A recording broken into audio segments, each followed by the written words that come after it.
Sistem terdistribusi adalah sebuah sistem komputer yang terdiri dari beberapa komputer atau node yang terhubung satu sama lain melalui jaringan komputer dan bekerja secara bersama-sama untuk menyelesaikan tugas yang kompleks atau memproses data yang besar. Dalam sistem terdistribusi, setiap node memiliki kemampuan untuk menjalankan aplikasi dan memproses data dan dapat berkomunikasi dengan node lainnya melalui jaringan untuk saling berbagi data dan sumber daya. Dalam sistem terdistribusi, tugas atau pekerjaan dapat dibagi-bagi menjadi beberapa subtugas yang lebih kecil, dan kemudian diproses secara paralel oleh beberapa node secara bersamaan. Hal ini dapat meningkatkan kecepatan pemrosesan dan juga meningkatkan ketersediaan sistem secara keseluruhan. Karena jika salah satu node mengalami masalah, tugas masih dapat dikerjakan oleh node lainnya. Contoh sistem terdistribusi yang paling populer adalah sistem operasi Linux, yang terdiri dari ribuan komputer yang terhubung secara global dan bekerja bersama-sama untuk mengembangkan, menguji, dan menyebarkan kode sumber Linux ke seluruh dunia. Sistem terdistribusi juga digunakan dalam banyak aplikasi bisnis, seperti e-commerce, perbankan, dan manufaktur, untuk meningkatkan efisiensi dan ketersediaan layanan. Adapun tujuan dan manfaat dari sistem terdistribusi adalah untuk meningkatkan efisiensi, ketersediaan, dan skalabilitas sistem komputer. Dalam sistem terdistribusi, sumber daya dan tugas dapat dibagi-bagi ke dalam beberapa node atau komputer yang terhubung melalui jaringan, sehingga masing-masing node dapat berkontribusi dalam pemrosesan dan penyimpanan data. Hal ini dapat meningkatkan ketersediaan sistem secara keseluruhan karena jika salah satu node mengalami masalah, tugas masih dapat dikerjakan oleh node lainnya. Beberapa manfaat lain dari sistem terdistribusi diantaranya adalah peningkatan kinerja.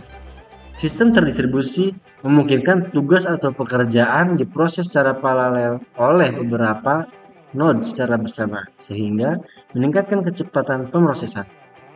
Kemudian, skalabilitas. Sistem terdistribusi memungkinkan penambahan node atau komputer baru ke dalam jaringan untuk meningkatkan kapasitas sistem, sehingga dapat menangani jumlah pengguna atau permintaan yang semakin besar. Kemudian, redundansi dan ketersediaan. Dalam sistem terdistribusi, data dan tugas dapat disimpan di beberapa node secara bersamaan, sehingga meningkatkan ketersediaan data layanan serta mengurangi resiko kehilangan data atau downtime. Kemudian, penghematan biaya. Dalam sistem terdistribusi, sumber daya dan tugas dapat didistribusikan ke dalam beberapa node yang lebih murah daripada membeli satu komputer yang sangat mahal untuk menangani semua tugas. Kemudian ada fleksibilitas. Sistem terdistribusi memungkinkan aplikasi atau layanan untuk diakses dari berbagai lokasi dan perangkat yang berbeda sehingga meningkatkan fleksibilitas penggunaan. Kemudian ada peningkatan keamanan. Dalam sistem terdistribusi, data dan sumber daya dapat diatur dengan lebih baik untuk memenuhi kebutuhan keamanan yang berbeda. Secara keseluruhan, sistem terdistribusi memiliki banyak manfaat dan dapat digunakan dalam berbagai aplikasi dan lingkungan, dari bisnis hingga ilmu pengetahuan dan teknologi. Adapun kekurangan dari sistem terdistribusi yaitu kompleksitas.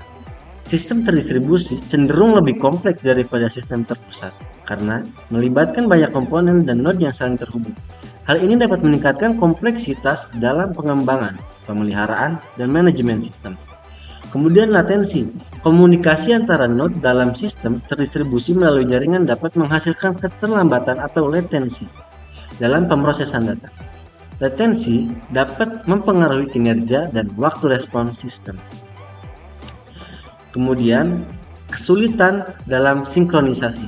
Dalam sistem terdistribusi, data dan tugas dapat terdistribusi ke beberapa node yang berbeda, sehingga sinkronisasi dan konsistensi data dapat menjadi masalah. Hal ini dapat mempengaruhi keandalan sistem dan konsistensi data. Ketergantungan data pada jaringan. Sistem terdistribusi sangat bergantung pada jaringan untuk menghubungkan dan berkomunikasi antara node.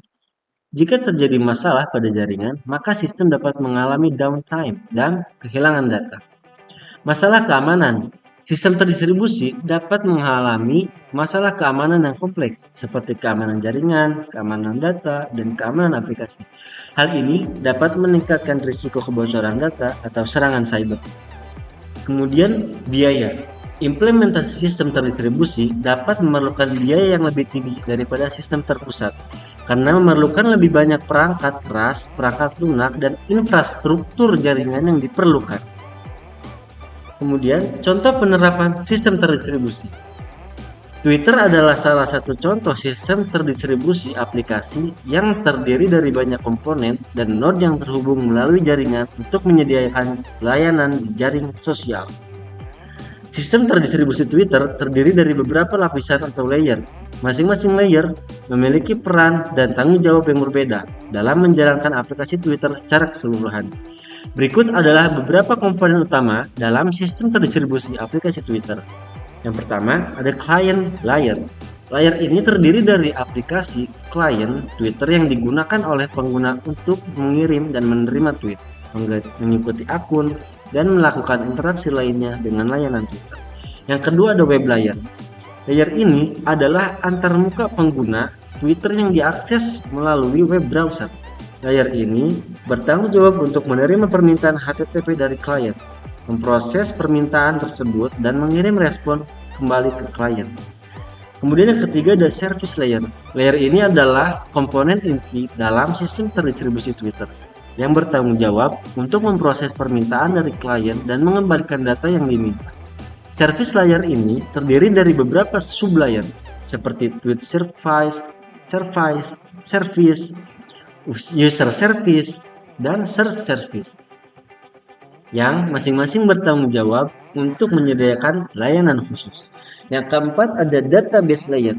Layer ini terdiri dari database yang menyimpan semua data yang diperlukan oleh aplikasi Twitter, seperti data pengguna, tweet, dan informasi lainnya. Twitter menggunakan basis data MySQL untuk menyimpan data pengguna dan tweet. Yang kemudian yang kelima ada storage layer. Layer ini menyediakan penyimpanan cache dan file untuk aplikasi Twitter. Twitter menggunakan teknologi caching seperti Memcache dan Varnish untuk mempercepat akses data, serta dengan menggunakan arsitektur terdistribusi seperti ini, Twitter dapat menyediakan layanan jaring sosial yang cepat, handal, dan dapat diakses oleh jutaan pengguna di seluruh dunia. Mungkin cukup sekian materi yang dapat kelompok kami sampaikan. Kurang lebihnya mohon dimaafkan. Wassalamualaikum warahmatullahi wabarakatuh. Sampai jumpa.